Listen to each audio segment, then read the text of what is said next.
Hey everyone, welcome back. Ready for another deep dive? Always. What are we tackling today? Today it's depression. We're dissecting this outline for an educational video on the topic. Sounds a bit heavy, right? Yeah, maybe a little. But hey, every deep dive has its challenges. Exactly. And remember, the goal here is to mine those key insights and takeaways, especially the practical stuff, the things we can actually use. The things that can help us navigate this complex topic, for sure. And, even if depression isn't something you're dealing with personally, understanding it better can help us support those around us, right? Friends, family. Absolutely. It helps us build empathy and a better understanding of mental health in general. It's all connected. So let's jump right in. This outline kicks off by defining depression, laying out those classic symptoms. Okay, like what? And it mentions persistent sadness, like a feeling of being down in the dumps that just doesn't quit. And then there's the loss of interest in things you used to enjoy, those hobbies and activities that once lit you up. Yeah, totally. You just can't muster the energy or enthusiasm anymore. It's like a part of you is missing. Exactly. And then there's this overwhelming fatigue, even if you're getting enough sleep. You're just drained all the time. And get this, the outline highlights that depression affects millions of people globally. Millions. That really hit me. Wow, that's a huge number. It really underscores how common this condition is. Which is actually a good thing, in a way. The more we acknowledge it, the more we talk about it, the less stigma there is. For sure. It normalizes the experience and encourages people to seek help. So, what does the outline say about what causes depression? Well, it breaks down the causes into four main categories. It's like a four-piece puzzle. You've got genetic factors, meaning it can run in families. Right, so there's a biological component. Makes sense. What else? Then there are the biological factors, which cover things like brain chemistry and hormonal imbalances. And of course, environmental factors play a role. Things like stress, trauma, major life changes, even the physical environment we live in. And last but not least, you have psychological factors, like negative thinking patterns and coping mechanisms. And here's the thing, these factors often intertwine. Like threads in a tapestry. It's rarely just one thing. It's this complex interplay, which means everyone's experience with depression is unique. So, where do we go from here? What can we do if we're struggling with depression?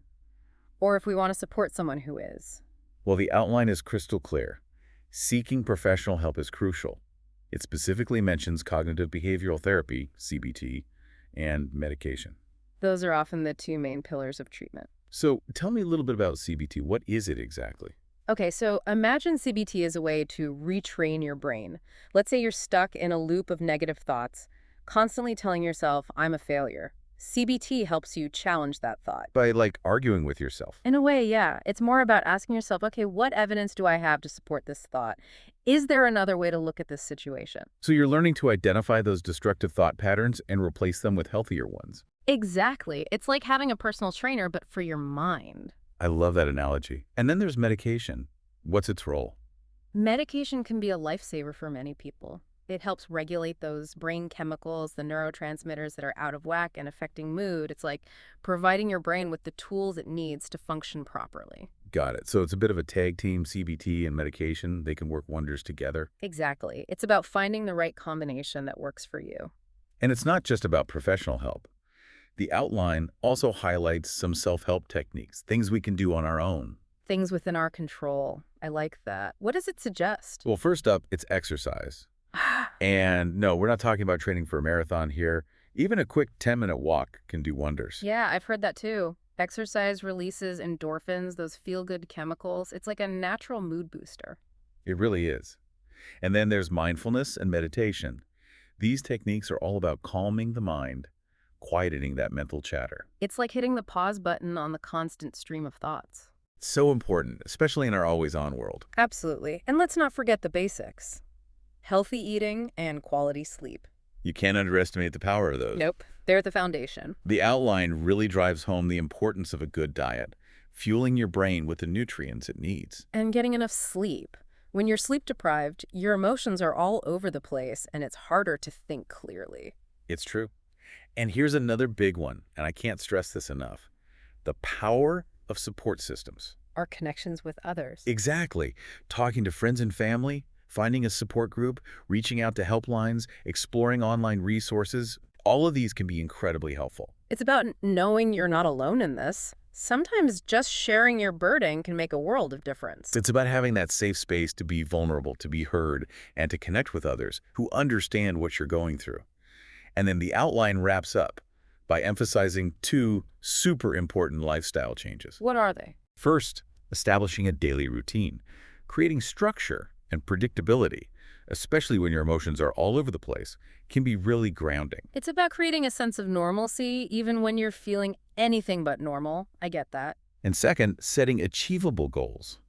Not those giant, overwhelming goals, but small, bite-sized ones that you can actually accomplish. Like what?